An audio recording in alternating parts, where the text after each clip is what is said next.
Hi everypony. A little while ago I asked what you all want to see me review as a 50 subscriber special. Before we get to which episode won the honor, first I want to restate how grateful I am to all of you.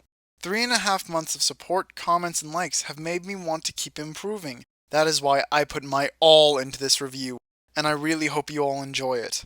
The episode that won was voted on by Persian POTUS, and that episode is Lesson 0. Now this episode was one of my absolute favorites, and what I do have to say concerns the characters as they are presented throughout the whole episode. So before I get to the characters, I will be doing a rapid recap of the events for the episode.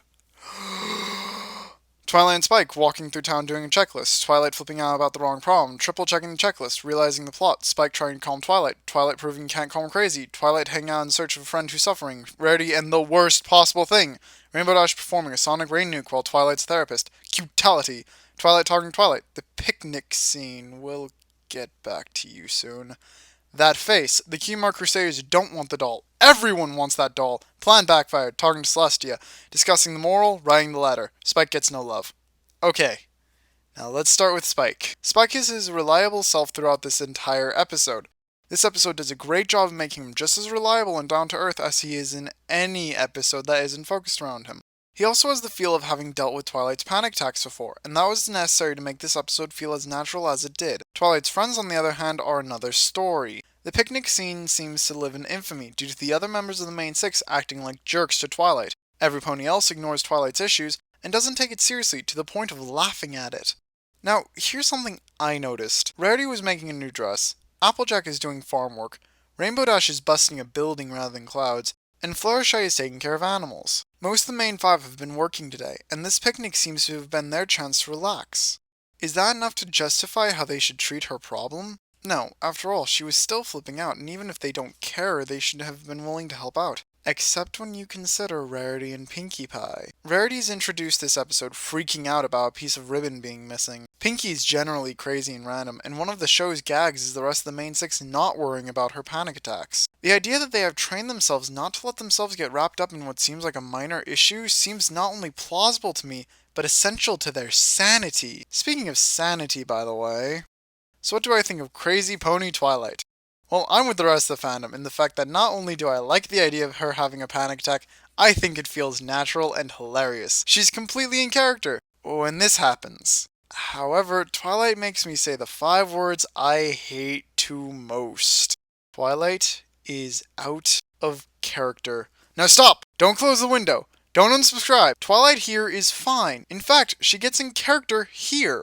However, Twilight is out of character from the cupcake scene to the talking to herself scene. I say this because her OCD tendencies are just tendencies. In the past, we've seen her to be very organized, pays close attention to detail, can become obsessive, and is capable of a mental breakdown. These are traits we love seeing in Twilight, but they are everything her character is made up of throughout the beginning of this episode. In Bird in the Hoof and Swarm of the Century, we have seen these traits surface and grow as the episode has progressed. Both times they were fueled by the princess coming to Ponyville. However, even at the point of the cupcake scene, she is already making crazy faces and her OCD has developed to the point of critical levels. That is the real problem here. Her OCD and paranoia are ramped to maximum throughout the episode before the plot is even introduced. Her character is exclusively Lesson 0 Twilight, the super student who has a very unstable mindset. That isn't right. Why is this nowhere near as bad as it could be? Well, that's because these are character traits we've seen taken to this level before, and every bit of the episode is made to be as entertaining as possible. The episode feels like a long and very entertaining look into Twilight's insanity. Once the problems have piled up and she's had time to panic, it becomes perfectly reasonable why she's having panic attacks and paranoia.